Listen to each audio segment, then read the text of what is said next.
Namaskaram and good afternoon to all of you. Welcome to a new analysis of Nifty. ये daily chart है Nifty का 7512 से जो move हम लोग ने देखा है तो upside from 7512 we have made several videos on this and mostly those videos are of corrective patterns. हमने सारे करेक्टिव पैटर्न्स डिस्कस किए हैं इस पे आज तक. मेरे बहुत से दोस्त हैं और बहुत से मेरे फ्रेंड्स हैं जो सब्सक्राइबर्स हैं इस चैनल में. उन्होंने कई बार कमेंट किया इस पूरे मूव को इम्पल्सिव देखते हुए, और बहुत से ट्रेडर्स और इन्वेस्टर्स भी होंगे जो शायद मेरे चैनल से नहीं जुड़े हैं, आगे जाके हो सकता है जुड़ जाएं. वो भी बहुत से लोग इसको इम्पल्सिव तौर पे गिन रहे होंगे. तो आज एक मौका था, थोड़ा सा टाइम भी है. We will discuss this entire pattern from 7512 the up move in an impulsive manner. देखते हैं कि अगर इम्पल्स है तो कैसे चल रही है. क्योंकि कमेंट बॉक्स में मैंने गौर किया कुछ लोग इसको इम्पल्सिव बना रहे हैं, बनाए हुए हैं, और कोई दिक्कत नहीं है. Everybody has his own counts. The only thing is we should be flexible enough. हमें 2-3 काउंट्स अपने साथ रखने चाहिए. जो चीज़ सही होती है उसको रखें, बाकी को हटाएं. तो अगर ये इम्पल्सिव है तो डिस्कस करते हैं कि ये किस तरह से चल रही है इम्पल्सिव काउंट्स. 7512 का low, this will become your first wave 9039. This is a irregular flat failure. ये बी वेव या सॉरी सेकेंड वेव हमारी, जो कि इर्रेगुलर फ्लैट फेलियर के तौर पे मैंने लिख रखा है. इसने हार्डली 20% रिट्रेस किया है. मैंने 25% यहाँ लिखा हुआ है, लेकिन अगर आप कैलकुलेट करेंगे it works out to be even less than 20%. So this wave 2 is a very shallow wave as far as the price is concerned, but it has only eroded time. सिर्फ टाइम को correct किया इस wave ने, price को correct नहीं किया है. Hardly 20% correction आपको यहाँ दिखता होता हुआ.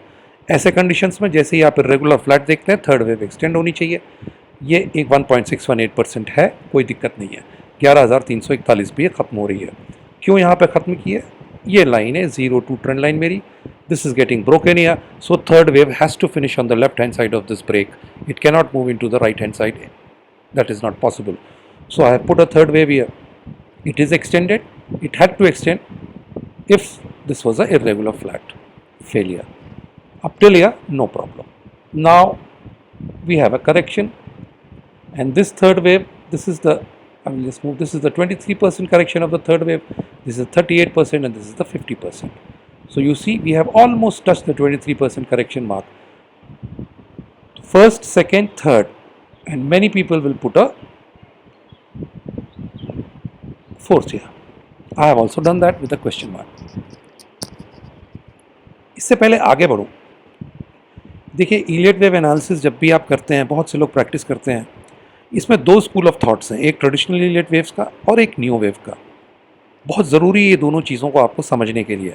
बहुत इलेबोरेट में तो डिस्कस नहीं कर सकता हूँ मैं, क्योंकि बहुत लंबा टॉपिक है ये, लेकिन दोनों में कुछ बेसिक फ़र्क है जो आपको समझने चाहिए.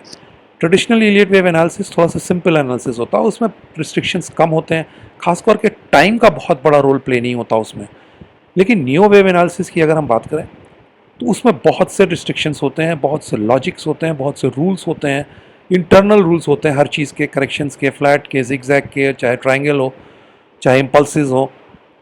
और टाइम बहुत बड़ा फैक्टर होता है उसमें. One of the most important factors is time. जितना इंपॉर्टेंस प्राइस का होता है, उससे किसी हालत में टाइम का इंपॉर्टेंस कम नहीं होता उस एनालिसिस में. तो दोनों में बहुत फ़र्क होता है. मैं दोनों तरीके से इसको आपके साथ डिस्कस करूंगा. पहले ट्रेडिशनल इलियट वेव एनालिसिस के तौर पे करता हूँ. So if this is 1, 2, 3, you can put a fourth here if you are traditional Elliott wave analyst. Then I will move my trend line here,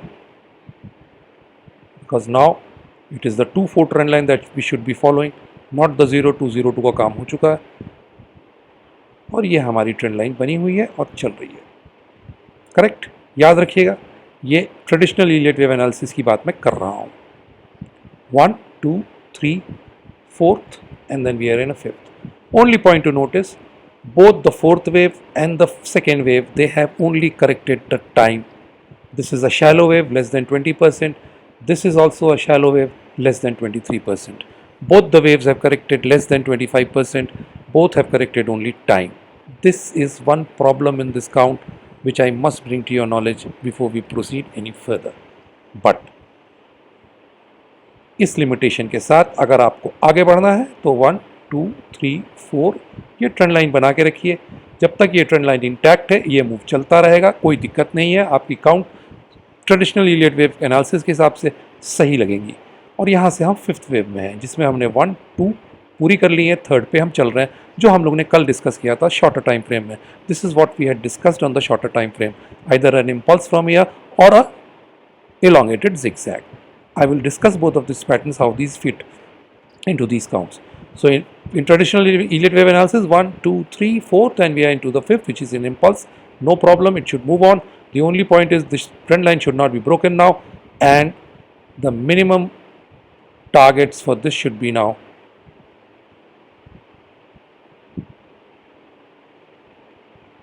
11,250, 60 odd levels. This is the minimum, not the maximum. Please remember, it can easily go up till 61.8%. That's not an issue, but minimum 12,259. 12,259 is the target that you should be having. First thing. तो बहुत simple सी चीज़ है traditional Elliott wave analysis में. If this is an impulse 1, 2, 3, 4 and 5th, and 12,259 is the minimum that we should be seeing. The only requirement is this trend line should not be tested again by this market. Only drawback in this count, both the second wave and the fourth wave, they are shallow. No price wise alteration is there. Only time has been corrected. तो ये तो हो गई बात हमारे traditional Elliott wave analysis की. अब इसको वापस कर लेते हैं. अब बात करते हैं नियो वेव की. नियो वेव के बारे में जैसे ही बात करेंगे कुछ रिस्ट्रिक्शन शुरू हो जाएंगे. यहाँ से यहाँ तक कोई इशू नहीं है. वेव 1, वेव 2 दोनों में सही है, कोई दिक्कत नहीं है. इसने पूरा टाइम लिया है, वेव 1 से ज़्यादा टाइम लिया है, शैलो करेक्शन हुआ है, नो इश्यूज़. थर्ड एक्सटेंड होनी थी, हुई दोनों में, कोई दिक्कत नहीं है. प्रॉब्लम इसके बाद आती है. अब आप देखिए ये जो थर्ड वेव है इसने लगभग 49 डेली बार्स का इस्तेमाल किया है अपने कंस्ट्रक्शन में. This third wave has taken 49 daily bars to reach 11,341 from the low from here. So in neo wave it is a very simple thing, very simple logic. Wave 4 must consume more than this time. It cannot consume less time than 49 daily bars. As soon as you put that condition, this fails.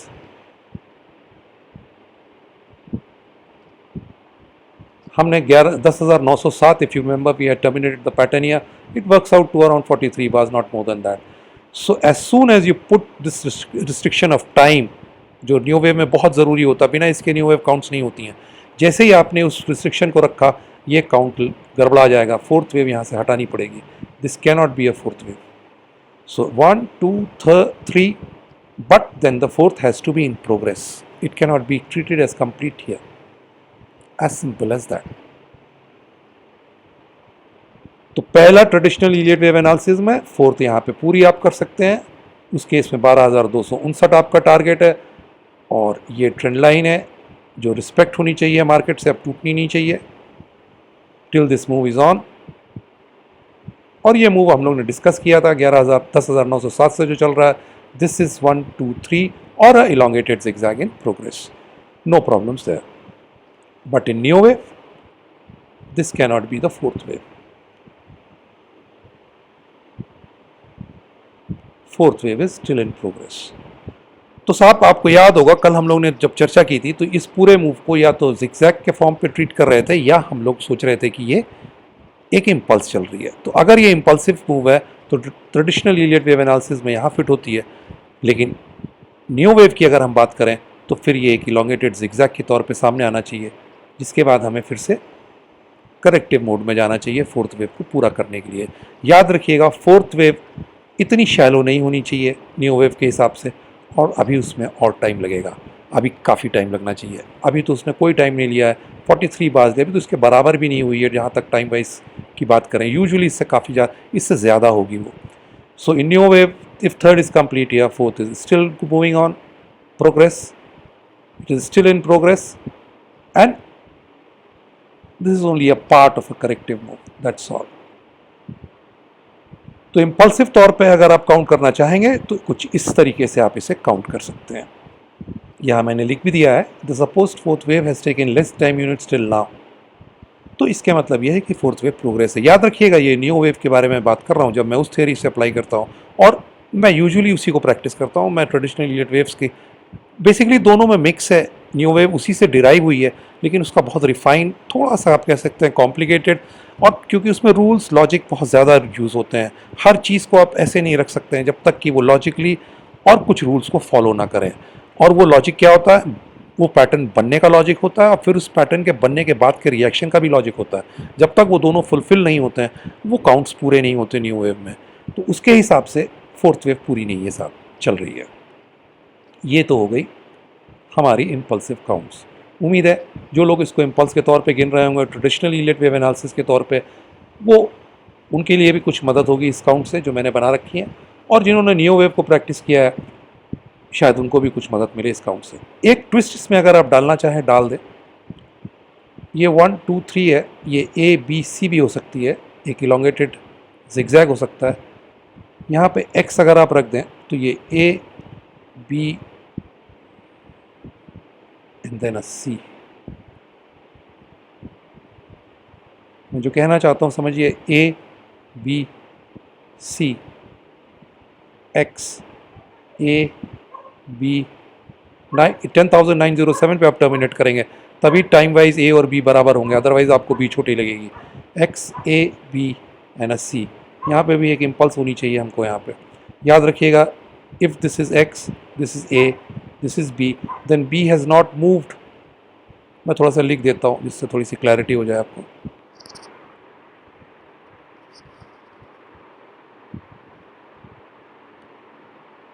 यहाँ पे अगर आप x wave रख दें, इसको ए बनाएं,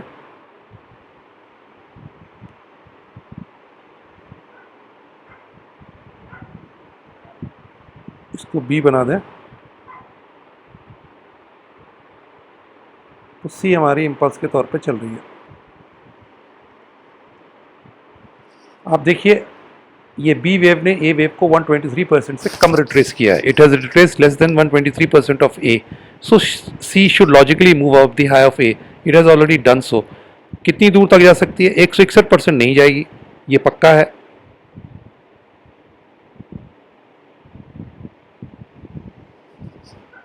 और ये तो पूरा वो हो गया। 123 आता है 11,954, we have already done that. Next logical level is 138%, वो आप मार्क करके रखिए चार्ट में, शायद वहाँ तक हम जा सकते हैं अगर कुछ इस तरह का पैटर्न बन रहा है। ये सिर्फ एक ट्विस्ट है, एक चीज़ है जो बहुत क्लियरली इस चार्ट में दिखती है, वो मैंने डिस्कस कर लिया आपको। बेसिक गेम इस एनालिसिस का जो आपके साथ आज वीडियो शेयर करना था वो इसको इम्पल्सिव काउंट की तौर पे करना था।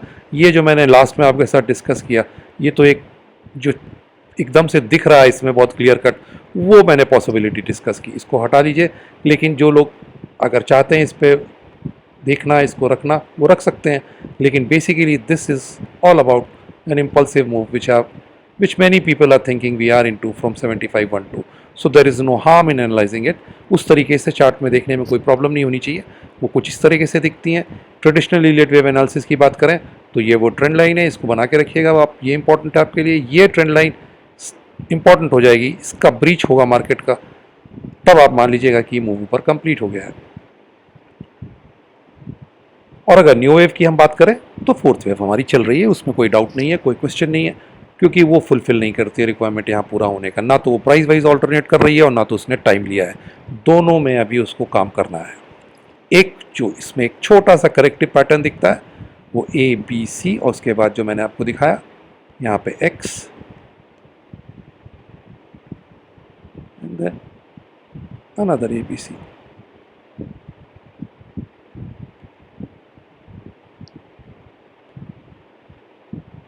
(123% is done. The next logical level can be 138%, but this will not go along to 161% of A. That is for sure. So that is it. Hope this will help.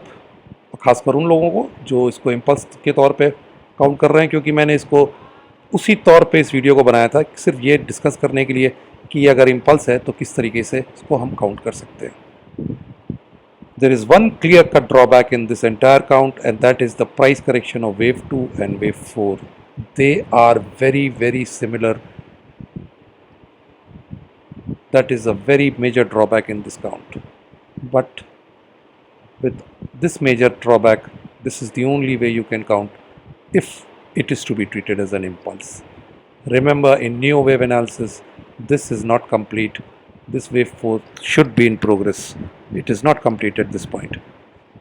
In traditional Elliott wave analysis, yes, you can complete it here and then you can assume a fifth wave going on. This is an important trend line. Now you should be having it on your charts, because breach of this trend line will almost confirm that this wave 4 is still in progress, or we are forming some other pattern. So for a change, this is an impulsive pattern that I have discussed. Corrective बहुत बार discuss हो चुका है. उम्मीद है आपको कुछ मदद मिलेगी इससे. Till we meet again, thank you, नमस्कार. एंड बिफोर जय हिंद, याद रखिएगा हर काउंट में ये एक इम्पॉर्टेंट मूव चल रहा है, इसको बहुत क्लोजली मॉनिटर कीजिएगा. Conclusion of this move will certainly do something in the market. So finally, thank you, नमस्कार, जय हिंद.